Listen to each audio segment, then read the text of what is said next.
உயர்கல்வியை மேம்படுத்துவது குறித்து ஆலோசிக்க முதலமைச்சர் ஸ்டாலின் தலைமையில் நாளை மறுநாள் துணை வேந்தர்கள் கூட்டம் நடைபெறுகிறது.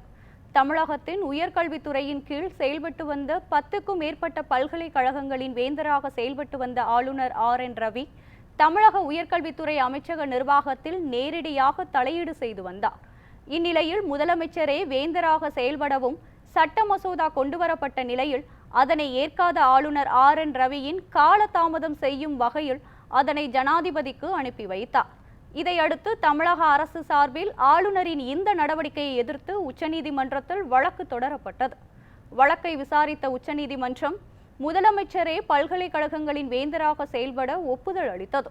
இதைத் தொடர்ந்து முதலமைச்சர் மு.க.ஸ்டாலின் முதன்முறையாக பல்கலைக்கழகங்களின் துணைவேந்தர்கள் மற்றும் பதிவாளர்களின் கூட்டத்தை கூட்டி உயர்கல்வித்துறைக்கான ஆலோசனைகளை நடத்த உள்ளார். அதன்படி வருகிற 16ஆம் தேதி சென்னை தலைமை செயலகத்தில் உள்ள நாமக்கல் கவிஞர் மாளிகையில் இந்த கூட்டமானது நடைபெற இருக்கிறது.